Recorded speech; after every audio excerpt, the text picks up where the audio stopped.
박정근 목사님이 쓰신 책 하나님의 능력을 소유한 자들의 모습이라는 책에 소개된 글입니다. 꽤 오래전 탄광에서 사고가 났습니다. 굴 한가운데가 무너져 양쪽에 사람들이 갇히게 됐습니다. 다행히 열흘 만에 사고의 현장까지 불착을 해서 굴이 뚫린 것입니다. 그런데 놀랍게도 한쪽에 갇힌 사람들은 다 살았는데 다른 한쪽에 갇힌 사람들은 다 죽은 거예요. 현장을 조사해 보니 조건이 비슷해요. 공기, 물, 생존에 필요한 것들이 조건이 비슷했는데도 불구하고 한쪽 사람들은 다 죽고 한쪽 사람들은 다 살아남은 거예요. 다른 게 딱 한 가지 있었습니다. 그것은 전화선이 살아있는 사람들하고는 연결이 되어 있었던 거예요. 그래서 밖에하고 계속 소통을 했습니다. 우리가 곧 구하러 간다. 굴착기가 도착했다. 이제 뚫고 들어간다. 5m 들어갔다. 20m 들어갔다. 조금만 견뎌라. 계속해서 밖에하고 안에하고 소통이 이루어진 거예요. 그래서 결국은 전화선이 연결된 사람들은 살았지만 도대체 밖에서 우리를 구하러 오는지 안 구하러 오는지 이게 딱 막혀있는 이 사람들은 조건은 비슷했는데 다 죽어버렸다는 거죠. 저는 이 이야기를 들으면서 기도라는 단어가 딱 떠올랐어요. 기도가 뭐냐? 기도는 바로 생명선과 같다. 연약한 우리가 전능하신 하나님과 연결되어 있는 기도, 이 선, 그 생명선이 뭐냐? 기도라고 하는 거죠. 어떤 상황 속에서도 하나님과 이 기도의 선이 연결되어 있으면 우리는 반드시 살게 될 줄로 믿습니다. 어떤 어려운 환경에 부딪혀도 하나님과 우리하고 계속해서 소통이 이루어진다면, 대화가 끊어지지 않는다면 우리는 반드시 회복될 수 있고 살아날 수 있다. 기도의 능력을 가르쳐주는 이야기. 하나님의 능력을 소유한 사람들은 어떤 사람들입니까? 기도하는 사람이다. 기도의 선이 이어진 사람이다. 그러므로 이 이야기를 통해서 우리에게 들려준 교훈이 뭐지요? 기도가 능력이다라는 교훈입니다. 기도가 능력인 줄로 믿습니다. 오늘 본문의 말씀은 주님께서 기도의 능력을 강조하는 말씀입니다. 오늘 본문 7절이지요. 너희가 내 안에 거하고 내 말이 너희 안에 거하면 무엇이든지 원하는 대로 구하라. 그리하면 이루리라. 할렐루야. 여러분, 놀라운 말씀 아닙니까? 저는 이 말씀을 깊이 묵상하며 도대체 이 말씀을 뭘로 정리해 볼 수 있나? 바로 한 단어로 정리가 되더라고요. 백지수표라는 단어로 정리가 딱 됐습니다. 너희가 내 안에 거하고 내 말이 너희 안에 거하면 무엇이든지 원하는 대로 구하라. 그러면 이루리라. 할렐루야. 여러분, 여기 주목할 단어가 뭐지요? 무엇이든지 원하는 대로, 할렐루야, 이루어 주시겠다고 한 하나님의 약속, 이 약속을 한마디로 정리하면 뭐라고요? 백지수표다. 백지수표가 뭡니까? 수표를 받은 사람이 얼마를 쓰든지 발행한 사람의 능력 안에서 그것을 보증하는 내용이 백지수표 아니겠습니까? 예를 들면 1000억의 능력을 가진 사람이 수표를 발행했다. 얼마까지 쓸 수 있는 거예요? 1000억까지 쓸 수 있는 거예요. 여러분, 이런 일이 오면 얼마나 좋을까요? 한 50조 가진 사람이 어느 날 나를 식사 자리에 초대해가지고 나랑 한번 식사합시다. 얼마나 신나는 일이겠어요. 아마 식사도 보통 식사가 아니겠잖아요. 뭐 한 상에 15만 원짜리, 개인당 15만, 한 상이 아니고. 제가 얼마 전에 어느 목사님을 만났더니 부흥집회를 갔더니 그 권사님이 정말로 강사님을 대접하고 싶어가지고, 이분이 그런 대접을 잘 안 해본 분이에요. 근데 감동이 돼가지고 대접을 이렇게 평상시에 잘 해본 사람은 상황 파악이 잘 되는데 잘 파악이 안 돼가지고 어느 횟집에 전화를 했는데, 보고집이었가 무슨 전화를 했대요. 그래가지고 뭐 이렇게 전화를 하니까 뭐 얼마입니다. 아, 그래요? 그래가지고 약속을 했다는 거예요. 그래서 그 얼마짜리에 이제 이 집사님이 그 약속을 했느냐 하면은 한 한 6만 원 정도. 그것도 비싼 상이죠. 4명 먹는데 16만 원 비싸잖아요. 4, 4, 16, 1인당 4만 원짜리니까 비싸요. 그래 해가지고 이제 약속을 해가지고 세상에 가가지고 카운터 가서 계산을 하는데 이게 얼마가 나오냐 하면 16 곱하기 4예요. 한 사람당 16만 원이었어요. 그런 식사도 있나 봐요. 세상에 좌우간. 그래가지고 여러분 50조 가진 사람이 식사 초대하면 그쯤 내겠잖아요. 16만 원짜리 해가지고. 그리고 식사를 하고 나서 제가 드릴 선물이 있습니다 하고는 봉투를 하나 딱 내미는데 거기에 수표라고만 적혀있지 숫자는 안 적혀져 있는. 얼마나 신날까요? 상상만 해도 굉장히 신나는 일이잖아. 와, 나한테도 그런 일이 있으면 좋겠다. 50억 가졌기 때문에 얼마 정도 쓰면 좋을 것 같아요? 한번 써보세요 여러분. 한 10억쯤 쓰면 좋을까요? 10억 가지고 되겠어요? 50억이라는데 한 1조는 써야지. 야, 상상만 해도 얼마나 신나는 일입니까? 근데 이런 일이 별로 우리에게 일어날 일이 없어요. 거의. 그런데 놀랍게도 하나님은 우리에게 오늘 약속을 하세요. 너희가 내 안에 거하고 내 말이 너희 안에 거하면 무엇이든지 원하는 대로 구하라. 그러면 이루리라. 할렐루야. 하나님이 우리에게 이 모든 것을 소유하신 하나님께서, 모든 것을 보증할 수 있는 하나님께서, 모든 것을 지불할 수 있는 하나님께서 약속하세요. 무엇을 원하든지 원하는 대로 구하라. 할렐루야. 여러분, 이 말씀이 무슨 말씀이에요? 내가 백지수표를 너에게 주겠다라는 약속이지. 기도가 뭡니까? 하나님이 우리에게 백지수표를 약속하는 능력인 줄로 믿습니다. 아멘. 하나님은 우리에게 이 어마어마한 기도의 약속, 능력의 약속을 해주세요. 여러분, 이 말씀을 믿기를 주의 이름으로 축원합니다. 우리가 하나님의 말씀을 읽고 들을 때에 자꾸만 인공조미료를 가미해요. 인공조미료가 뭐예요? 에이, 그러겠어? 이건 해석이 필요한 말씀이야. 무엇이든지 원하는 대로 구하라. 이루리라. 에이, 이대로 되겠어? 여러분, 하나님의 말씀을 인공조미료를 첨가하지 않기를 축복합니다.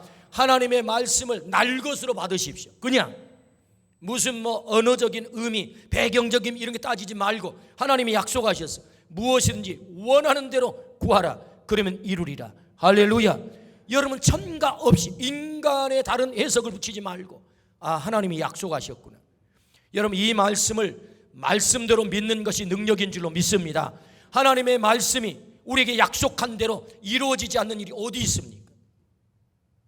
우리가 그 말씀을 제대로 믿지 못해서 능력이 안 나타났을 뿐이지, 오늘 우리가 그 말씀을 믿고 믿은 대로 행했을 때 이루어지지 않는 일이 어디 있냐고. 그러므로 하나님이 우리에게 약속하신 무엇인지 원하는 대로 구하라. 그리하면 이루리라. 이 놀라운 약속을 믿기를 주의 이름으로 축원합니다. 우리는 여기서 질문이 생겨요. 이 엄청난 약속을 왜 하나님이 우리에게 하시는 거예요? 도대체 우리가 뭔데 우리에게 이런 놀라운 약속을 하시는가? 그것은 하나님과 우리 사이에 특수한 관계 때문에, 특별한 관계 때문에 이런 약속을 하는 거예요. 아무에게나 하는 거 아닙니다. 하나님과 특별한 관계 속에 있는 사람, 그 관계가 어떤 관계죠? 두 가지 특별한 관계 때문인데, 그 첫 번째, 오늘 읽지는 않았습니다만은 15절에서 16절을 우리 같이 한번 읽어봅시다. 15절에서 16절 시작. 이제부터는 너희를 종이라 하지 아니하리니 종은 주인이 하는 것을 알지 못함이라. 너희를 친구라 하였노니 내가 내 아버지께 들은 것을 다 너희에게 알게 하였음이라. 너희가 나를 택한 것이 아니요 내가 너희를 택하여 세웠나니 이는 너희로 가서 열매를 맺게 하고 또 너희 열매가 항상 있게 하여 내 이름으로 아버지께 무엇을 구하든지 다 받게 하려 함이라. 할렐루야. 그 특수한 관계가 뭐지요? 이제 너희가 종이 아니야. 너희는 나의 뭐다? 친구다. 할렐루야. 엄청난 약속 아닙니까? 여러분, 친구가 된다는 것은 격이 같아야 돼. 급이 같아야 된다고요. 아무나 친구합니까? 야, 너 나 친구 먹지 말어. 너 나랑 달라. 친구 안 됩니다. 그런데 누구랑 친구합니까? 급이 같고 대화가 통하고 어울릴만 하고, 그래야 여러분 친구하는 것입니다. 근데 놀랍잖아요. 우리가 하나님 친구 될 만한가요? 주님의 친구 될 만한 그런 조건, 자격 갖췄나요? 그렇지 않아요. 우리는 감히 주님과 친구 될 수 없어요. 우리는 주님 앞에 서면 너무너무 부끄러운 존재예요. 그럼에도 불구하고 하나님이 나를 친구 삼아 주셨대요. 어떻게 해요? 오늘 15장 16절에 이렇게 말씀하잖아요. 너희가 나를 택한 것이 아니요 내가 너희를 택하여 세웠나니. 할렐루야. 하나님의 전적인 은혜인 줄로 믿습니다. 나는 자격 안 됩니다. 조건 안 됩니다. 주님 앞에 서기에 정말 부끄럽습니다. 그럼에도 불구하고 너 내 친구해. 주님이 내 자리까지 내려오셔서 나를 친구 삼아 주신 줄로 믿습니다. 이게 뭐지요? 이게 은혜라는 거예요. 내가 주님 앞에 대단한 일을 해서, 이쁜 짓을 해서, 그럴 만한 자격을 갖추었기 때문에, 깨끗하게 살았기 때문에 아닙니다, 여러분. 우리 삶을 다 알아요. 주님이 우리의 본바탕을 너무 잘 아신다고. 그럼에도 불구하고 주님은 우리 자리에 내려와서 그 거룩하신 주님께서 너 나 친구 할래? 할렐루야. 주님이 선택하셨대. 놀랍잖아요. 주님이 택하셨대. 그래서 우리를 친구 삼아 주신 그 친구에게 뭘 약속했어요? 무엇이든지 원하는 대로 구하라. 그러면 이루리라. 너 내 친구잖아. 아멘. 두 번째 특수한 관계는 뭐지요? 요한복음 1장 12절에서 13절입니다. 우리 같이 한번 읽어보실까요? 영접하는 자 곧 그 이름을 믿는 자들에게는 하나님의 자녀가 되는 권세를 주셨으니 이는 혈통으로나 육정으로나 사람의 뜻으로 나지 아니하고 오직 하나님께로부터 난 자들이니라. 할렐루야. 여러분, 제가 질문할 때 그러시면 아멘으로 한번 답해 보시기 바랍니다. 예수님 영접하셨습니까? 예수님 믿습니까? 예수님 믿을 때 하나님의 아들, 딸 되었습니까? 예수님을 주인으로 모셨습니까? 이제 여러분 구원 받으셨습니까? 여러분은 정말로 아멘을 너무나도 확신에 차게 쉽게 말씀하셨는데, 여러분 이 단순한 대답이 그냥 나오는 대답이 아니라고요. 성경적으로 따지고 들어가 보면 아무나 내가 예수님을 영접했습니다, 예수님을 믿습니다, 예수님을 주인으로 고백했습니다, 내가 구원받았습니다, 하나님의 아들과 딸이 됐습니다, 아멘 할 수 없어요. 왜요? 하나님의 택하심이 있지 않고는 이 대답을 결코 할 수가 없는 거예요. 오늘 13절 자, 같이 한번 읽어볼까요? 1장 13절입니다 시작.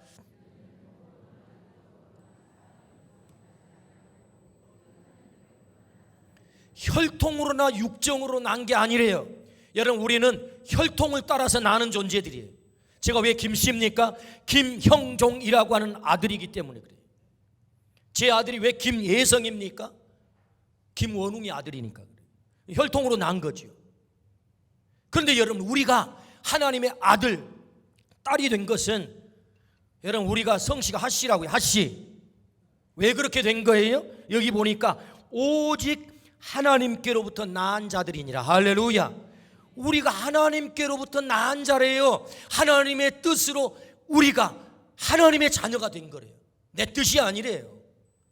그래서 여러분, 로마서 8장 30절에 이렇게 말씀하잖아요. 같이 한번 읽어보실까요? 시작. 또 미리 정하신 그들을 또한 부르시고 부르신 그들을 또한 의롭다 하시고 의롭다 하신 그들을 또한 영화롭게 하셨느니라. 할렐루야. 미리 정하셨대요. 에베소 1장 5절 말씀 같이 한번 읽습니다. 시작. 그 기쁘신 뜻대로 우리를, 다시 한번, 그 기쁘신 뜻대로 우리를 예정하셨다. 누가? 하나님. 내가 하나님의 자녀 되고 싶다고 되진 거예요? 내가 구원받고 싶다고 구원받아진 거예요?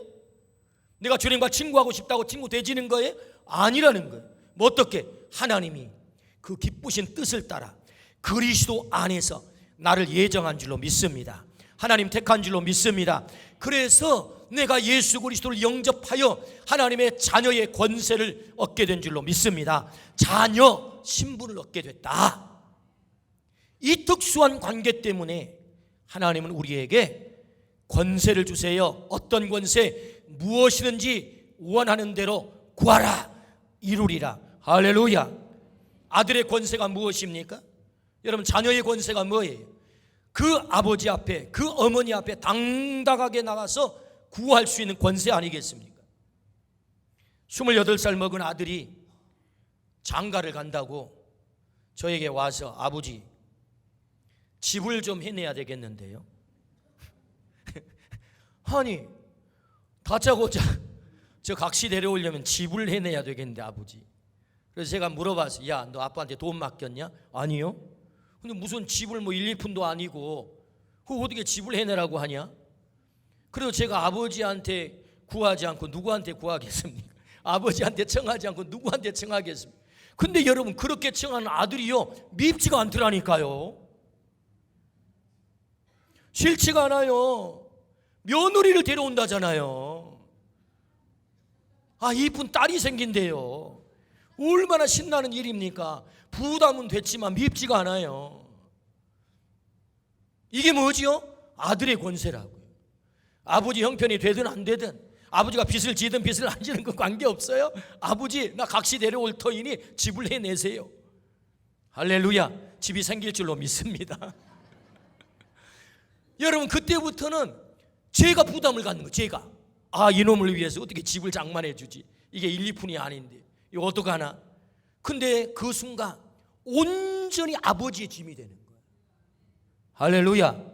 우리가 하나님 앞에 나가 구하는 순간 온전히 하나님께서 그 구함의 짐을 지게 되는 줄로 믿습니다. 그거 약속하는 거예요. 왜요? 특수한 관계. 그 관계가 뭡니까? 너 나 친구야. 너 내 친구잖아. 너 내 아들 딸이잖아. 할렐루야. 그러므로 주님이 약속하셨어요. 어떤 약속을? 무엇이든지 원하는 대로 구하라. 그리하면 이루리라. 할렐루야. 아멘. 여러분 이 약속을 오늘 나에게 해주신 줄로 믿습니다. 여러분 이 능력을 사용하기를 축복합니다. 이 백지수표의 능력을 사용하기를 축복합니다. 그렇다면 여러분 도대체 이 백지수표를 준 목적이 뭐예요? 왜 이렇게 하나님은 무리한 약속을 우리에게 하실까요? 얼마나 여러분 무리한 약속이에요. 야, 네가 뭐든지 구하면 내가 다 해주마. 이거 엄청난 여러분 무리한 약속이에요. 근데 우리 주님은 왜 이런 약속을 하실까? 목적이 뭘까? 자, 오늘 7절 8절을 다시 한번 읽어보면 7절 8절 시작. 너희가 내 안에 거하고 내 말이 너희 안에 거하면 무엇이든지 원하는 대로 구하라. 그리하면 이루리라. 너희가 열매를 많이 맺으면 내 아버지께서 영광을 받으실 것이요 너희는 내 제자가 되리라. 할렐루야. 목적이 분명해요. 주님께서 이런 놀라운 약속을 하신 목적, 그것은 너희가 열매를 많이 맺어야 되겠다. 그 열매를 많이 맺게 되면 내가 영광을 받아. 내가 좋아. 그러므로 여러분 내가 기도하여 응답 받으면 받을수록, 하나님이 응답을 많이 해주면 해줄수록 내가 열매를 많이 맺게 될 뿐만 아니라 하나님이 더 큰 영광을 받는 줄로 믿습니다. 이 목적 때문에. 그러니까 기도의 응답은 하나님의 영광이 되는 거예요. 여러분 나만 좋은 거 아닙니다. 하나님이 그걸 좋아한대요. 하나님이 그것 때문에 영광을 받는데요. 여기에 목적이 있다고 말씀하세요. 왜 이런 부담스러운 약속을 우리 주님이 무엇이든지 구할 때 내가 이루겠다라고 하는 이 백지수표를 주신 주님의 이 무리한 약속을 하셨을까? 그것은 우리가 열매를 많이 맺도록. 할렐루야. 그 목적 때문에. 그러므로 여러분 오늘 이 말씀을 그대로 날 것으로 받아 조미료 가미하지 말고 인간 해석 첨가하지 말고 무엇이든지 구하는 대로 이루리라 믿음으로 받아 우리가 응답 받으면 받을수록 하나님께 영광이 되는 줄로 믿습니다.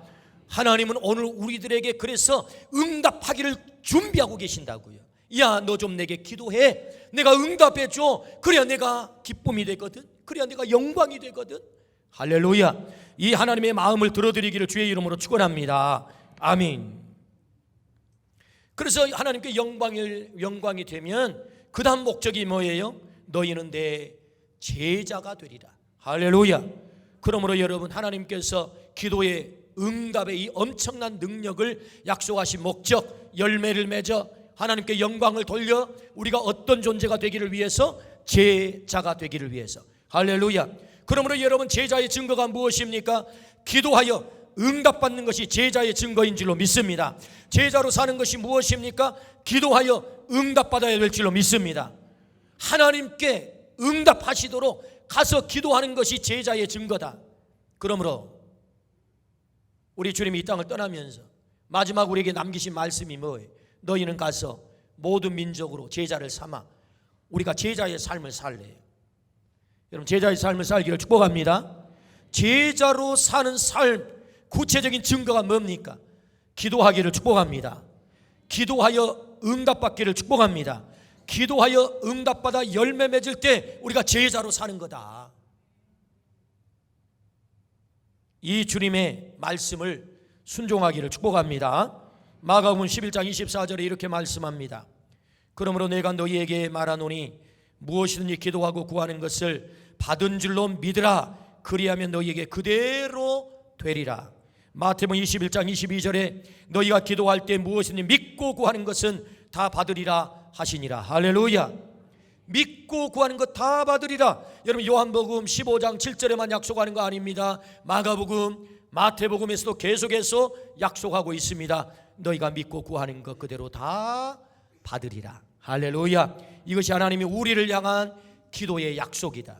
그러므로 오늘 우리가 제자가 되기 위해 오늘도 기도하는 삶을 사시기를 축복합니다.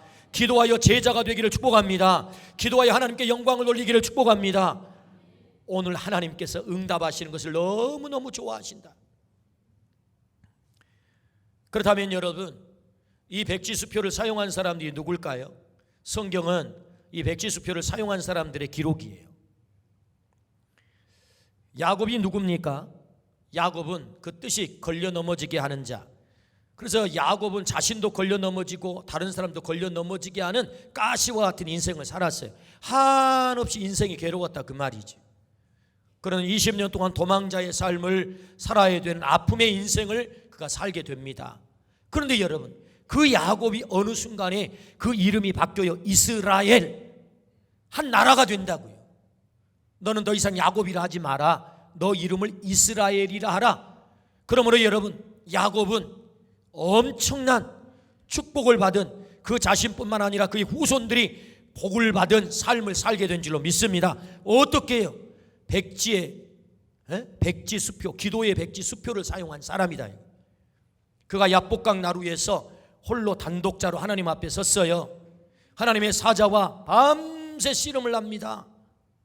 그는 이렇게 기도하지요. 당신이 나를 축복하기 전에는 나는 당신을 놓을 수 없습니다. 결사적으로 그는 매달려 야복강 나루에 기도하는 줄로 믿습니다.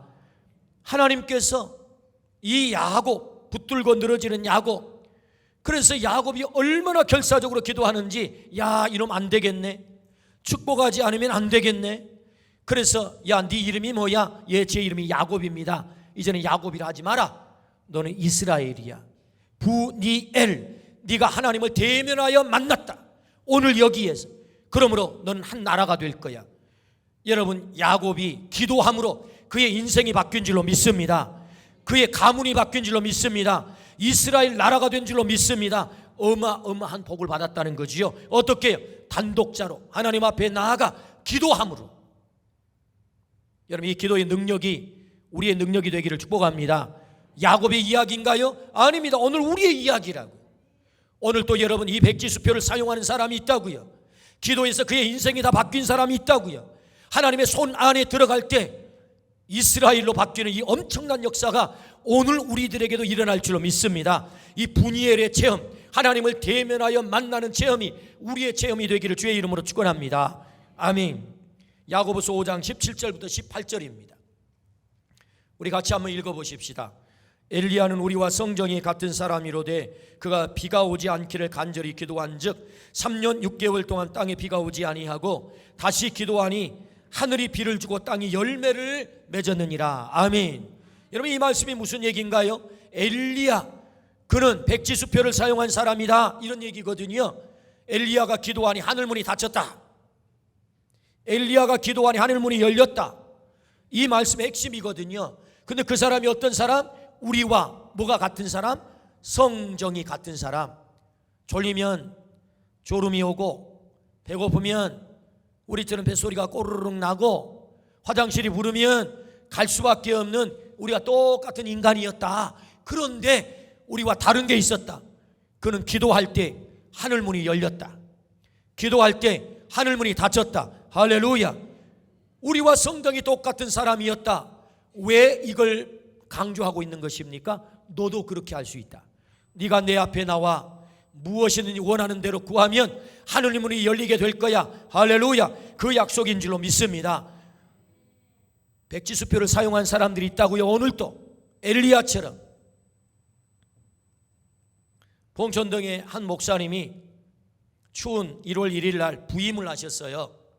여러분, 봉천동은 서울의 아주 대표적인 달동네 쪽방촌입니다. 제가 노량진 신성교회에서 3년 동안 사역을 했기 때문에 그 봉천동을 너무 잘 알아요. 그 언덕 비탈에 그 달동네 쪽방촌들 참 열악합니다.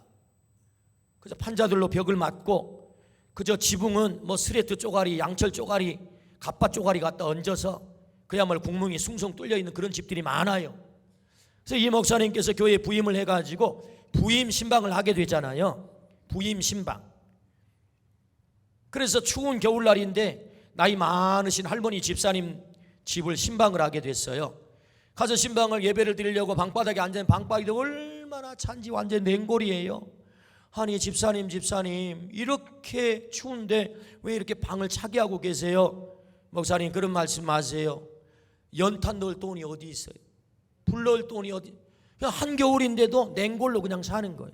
너무너무 춥게. 그래서 오돌오돌 떨면서 오그라들면서 예배를 드렸어요. 그리고 예배를 마치고 나서 벽을 보니까 세상에 벽이 뭐 신문지로 붙여져 있고 이종이로 붙여져 있고 저종이로 다 붙여져 있고 구멍 나는 곳에 종이로 붙여놓은 거예요. 근데 천천히 들여다봤더니 이상하게 생긴 종이가 하나 딱 붙어 있는데 그게 뭐냐? 그게 바람구멍을 막은 종이를 벽지라고 붙여놨는데 수표가 붙어 있어요. 수표가. 깜짝 놀라가지고 아니 집사님 이 세상에 왜 이런 종이로 여기를 붙여놨어요? 이 종이가 여기 무슨 종입니까? 그랬더니 이 집사님이 몸이 좀 힘이 있을 때 부잣집에 파출부로 나가서 가정 가사 도우미를 했어요. 그런데 열심히 성실하게 일을 했는데 그 주인집 아저씨가 돌아가시면서 보니까 너무 성실하게 일을 하는데 뭐 줄 것 없다고 하면서 뭐 봉투를 하나 내미는데 열어봤더니 종이 저고리 하나 있는 거예요. 근데 이 집사님이요 까막눈이에요. 여러분 그 연세에 글을 못 읽으신 분들이 많았어요. 뭔지를 모르니 그냥 가지고 있다가 세상에 벽에 구멍이 나가지고 바람이 숭숭 들어오니까 그게 밥풀로 그걸 해가지고 거기다 붙여놓은 거예요. 이 목사님이 그 숫자를 읽어봤더니 세상에 이 집사님이 겨울을 따뜻하게 날 만큼 충분히 전세를 얻어서 갈 만큼의 액수예요. 이게 아니 집사님 요거 가지고 은행 가면 이렇게 추운 곳에 살지 않아도 되는데 이걸 몰랐단 말이에요. 아니 그게 뭐래요 목사님? 이게 수표라는 겁니다. 수표. 하나님이 우리에게 약속하신 수표가 있다고요. 그런데 여러분 모르면 벽에 붙여놓는 것입니다. 바람구멍 막겠다고.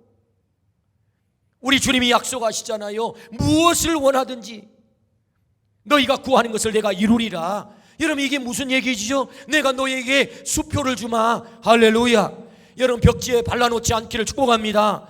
벽에 발라놓지 않기를 축복합니다. 여러분 바람구멍으로 사용하지 않기를 축복합니다. 액세서리가 아니라고요. 주님이 우리에게 기도에 대한 약속을 하잖아요. 믿고 구하는 것 그대로 다 받으리라. 구하라 주실 것이요 찾으라 찾을 것이요 두드리는 자에게 열어주시겠다. 할렐루야. 아무것도 염려하지 말고 모든 일에 기도와 간구로 너희 구할 것을 감사함으로 아뢰라. 이것이 주님이 기도에 대한 약속인 줄로 믿습니다. 하나님은 신실하세요. 그 약속을 변개하지 않으세요. 무엇이든지 원하는 대로 구할 때 이루시겠다고 약속하신 그 하나님이 오늘 또 이루실 줄로 믿습니다. 아멘. 지난 주간 우리 교회 안희환 목사님이 다녀가셨습니다. 그런데 이 안희환 목사님의 말씀을 들으면서 참 하나님 위대하시다. 그 기도의 능력이 정말 대단하다. 저건 그걸 말씀을 들으면서 깨닫고 느꼈어요. 여러분 이 안희환 목사님이요 그 안양천 뚝방 옆에 살았어요. 제가 안양천 뚝방 옆에 12년 동안 살았거든요. 물론 그분이 산 데에서 조금 떨어진 곳이잖아요. 물론 같은 소화동은 소화동인데, 근데 이 안양천 뚝방은요, 제가 늘 그 시흥역에 전철을 타러 가면서 늘 궁금했어요. 왜냐하면 그 집 모양이 희한하게 생겼어요. 어떻게 생겼냐? 이 뚝방이 있잖아요. 안양천 뚝방이 있잖아요. 그러면 뚝방을 따라가지고 집이 한 100m쯤 길어요. 길어요, 이렇게. 그렇다고 무슨 연립주택, 뭐 빌라 이런 거 아닙니다. 집이 스레트 지붕으로 이렇게 되어 있는 그런 집인데요, 길어요. 그리고 집이 한 칸씩 막아져 있는 거, 이렇게 한 칸씩. 그 왜 이렇게 집이 기는지 늘 궁금했어요. 근데 이번에 안유한 목사님 오셔가지고 숙제가 풀렸습니다. 왜 그렇게 기냐? 그 뚝방을 따라서 사람들이 집을 지어요. 그냥 자기들이 판자 갔다가 양철 갔다가 이렇게 지어요. 그리고 이제 그 벽에다가 또 다음 사람이 또 지어요. 또 그 벽 다음에 또 한 사람이 지어요. 그래가지고 벽 한쪽 아끼겠다고 계속 이어가지고 길게 지어진 집이에요. 그런 집에서 방 한 칸에 부엌대기 손바닥만한 것 하나, 거기서 4식구 5식구가 사는 거, 6식구도 살고, 화장실은 공동 화장실. 급해서 달려가면 다른 사람이 있으면 곤란해요. 비만 오면 홍수가 져가지고 다 집이 잠기는 그런 곳에서 어린 시절을 보내게 돼요. 아버지는 알코올 중독, 엄마는 시장에 나가서 야채 장사를 하는데 엄마 돕겠다고 맏아들이다 보니 신문을 초등학교 5학년 때부터 돌렸대. 중학교 1학년이 되어 신문을 돌리다가 그만 트럭에 깔려가지고 팔이 잘렸어요. 얼마나 괴로웠겠어요. 얼마나 힘들었겠어요. 정말 죽고 싶었어요. 팔이 잘린 자신의 모습을 보면 한없이 비참했어요. 그래서 사람들 앞에 나타나기를 싫어했어요. 학교를 가도 저 구석에 앉았어요. 너무너무 괴로웠어요. 탈출구가 없었어요. 유일한 탈출구, 교회에 가서 어릴 때부터 다니던 교회에 가서 기도하는 것이 그의 탈출구였어요. 하나님 나 좀 살려주세요. 하나님 나 좀 살려주세요. 그것이 그의 기도였어요. 중학교 2학년 때 한참 기도를 하는데 자꾸 혀가 꼬이는 거예요. 자꾸 혀가 말려요. 꼬여요. 이게 왜 이런 기도가 나온다냐? 알고 봤더니 방언이 터지기 시작한 거예요. 기도하다가 성령을 충만히 체험한 줄로 믿습니다. 하나님이 그를 사로잡은 줄로 믿습니다. 그가 성령을 받고 보니 환경은 달라진 게 없어요. 여전히 아버지는 알코올 중독, 여전히 가난한 쪽방촌. 그런데 세상이 만만하게 보이기 시작한 거예요. 여러분, 성령의 역사가 뭔 줄 아세요? 세상이 만만하게 보인다는 거예요. 세상이 만만하게 보인다는 얘기는 뭐예요? 자신감이 차올랐다는 거죠. 할렐루야. 하나님이 우리를 사로잡으면 우리의 삶에 자신감이 생길 줄로 믿습니다. 성령 충만하여 그때부터 자신감이 생기기 시작한, 그에게 꿈이 생겼어요. 내가 목사가 돼야 되겠다. 그래서 공부를 열심히 했어요. 그래서 목사가 되었어요. 세계를 다니면서 말씀을 전하는 세계적인 목사님이 된 줄로 믿습니다. 그걸 간증하는데 제가 그 간증을 들으면서 큰 도전이 됐어요. 그렇구나, 오늘도 하나님은 우리에게 기도의 능력을 약속하시고 능력대로 약속대로 이루어주신 하나님이시구나. 할렐루야. 저는 안 목사님의 메시지 가운데 제게 큰 도전이 되는 말씀이 있습니다. 기도의 시간을 누리세요. 제게 큰 도전이었어요. 여러분, 기도의 시간을 누리기를 축복합니다. 기도를 신뢰하기를 축복합니다. 기도를 믿으시기를 축복합니다. 무엇이든지 원하는 대로 구하라, 그러면 이루리라. 하나님의 이 말씀을 첨가하지 말고 날 것으로 그대로 믿기를 주의 이름으로 축원합니다. 하나님은 신실하세요. 부도슈퍼를 날리신 분이 아니라고요. 그러므로 주님은 약속하셨어요. 백지수표를 좀 네가 사용하면 좋겠어. 오늘 또 백지수표를 사용하는 사람이 있습니다. 여러분, 벽에다 붙여놓지 말고 사용하기를 축복합니다. 사용하기를 축복합니다. 기도가 능력입니다. 그렇다면 어떻게 기도하면 이 놀라운 능력을 우리가 체험할 수 있을까요? 이 백지수표의 능력이 우리에게도 구체적으로 나타날 수 있을까요? 오늘 7절 말씀, 자, 같이 한번 읽어봅시다. 너희가 내 안에 거하고 내 말이 너희 안에 거하면 무엇이든지 원하는 대로 구하라, 그리하면 이루리라. 할렐루야. 하나님이 우리에게 약속하시는데 조건이 딱 두 가지예요. 첫 번째, 내 안에 거하고 내 말이 너희 안에 거하면. 할렐루야. 여러분, 아무런 기도를 다 들은다는 얘기가 아닙니다. 아무렇게 기도해도 하나님이 알아서 다 듣는다는 얘기가 아니에요. 두 가지 조건을 충족시켜야 돼요. 첫 번째가 뭐라고요? 내 안에 거하면. 할렐루야. 내 말이 너희 안에 거하면. 여러분, 내 안에 거한단 말이 무슨 말씀이에요? 오늘 15장, 요한복음 15장은 이렇게 시작을 합니다. 포도나무 비유로 시작을 하세요. 예수님은 포도나무 줄기가 되세요. 우리는 뭐가 돼요? 가지가 돼요. 내 안에 거한다는 말은 우리가 가지가 되어서 줄기 되는 예수님에게 딱 붙어 있는 거예요. 여러분, 내 안에 거한다는 말을 이렇게 다시 해석해 볼 수 있어요. 예수님을 영접했다라는 말과 같아요. 예수님을 믿는다라는 말과 같아요. 예수님을 나의 주인으로 모셨다라는 말과 같아요. 내가 예수님 안에 들어갔다라는 말과 같아요. 내가 예수님 포도나무 되시는 그분에게 붙어 있다라는 말과 같아요. 내가 그분에게 붙어 있게 되면 여러분 상상을 한번 해보십시오. 예수님이 포도 줄기예요. 줄기가 그냥 가만히 있는 것처럼 보이지만 그렇지 않아요. 제가 줄기 속에 들어가 봤더니요, 여러분 줄기가 얼마나 열심히 일한 줄 아세요?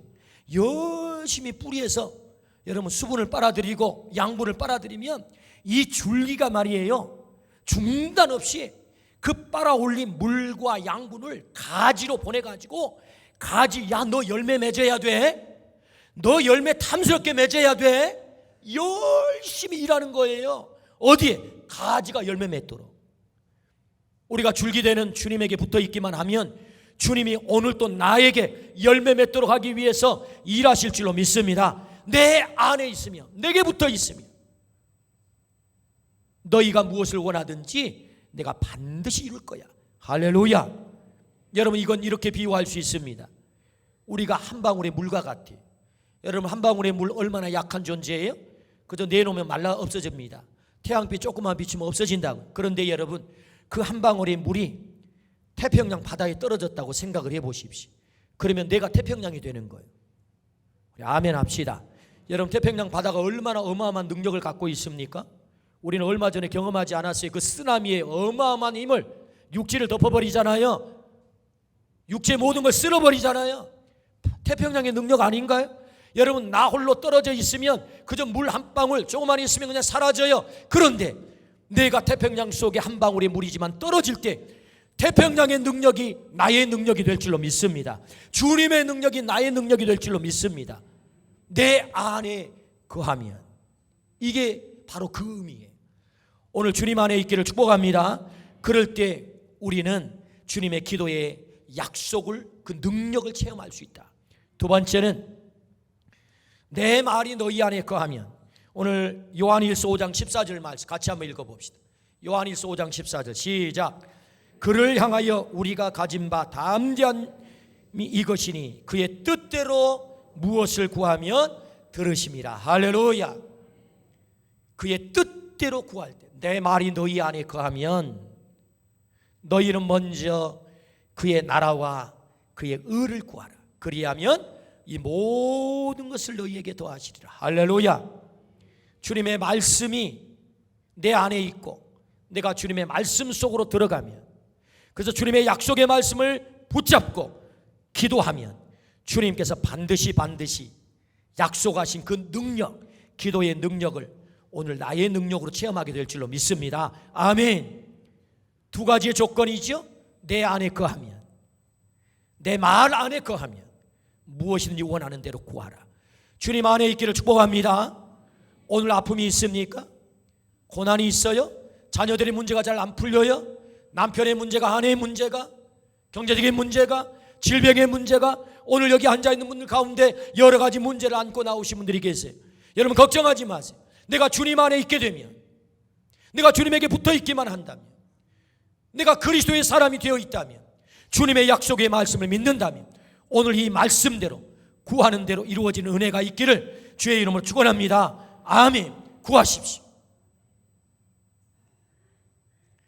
연세대를 나온 김우중 회장께서 잘 나갈 때 자기 모교에다는 기부를 안 하고 자꾸 서울대 기부를 해가지고 수백억을 기부해서 연구소를 세우는 거예요. 연세대 송자 총장님께서 부임을 했어요. 가만 보니 이상해요.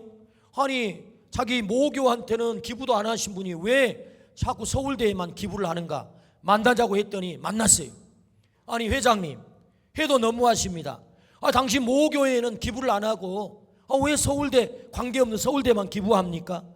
그랬더니 이분 대답, 서울대는 저에게 기부해달라고 요청했습니다. 그런데 연세대는 지금까지 한 번도 나한테 기부해달라고 요청한 적이 없어요. 그래서 기부 안 했다는 거예요. 그래요 회장님? 그럼 제가 요청할게요. 그래서 여러분, 신촌의 연대 앞을 대로변을 지나가다 보면 바로 그 첫 번째 건물이 대우관이라는 큰 건물이 있어요. 그래서 그 건물이 세워지게 된 거예요. 구하지 않았대요. 요청하지 않았대요. 우리 주님이 약속하세요. 무엇을 구하든지 내가 이루리라. 우리가 주님 안에 있고 주님의 말씀이 내 안에 있게 되면 무엇을 원하든지 구하라. 이것이 주님이 우리를 향한 약속이에요. 이 백지수표를 받은 자가 오늘 나입니다. 그러므로 여러분, 이 말씀을 믿고 오늘 또 주님 앞에 나가 간구함으로 하나님의 약속이 내 삶 가운데 이루어져 하나님께 영광을 돌려 제자로 살기를 주의 이름으로 축원합니다. 아멘. 기도하십시다. 하나님 아버지,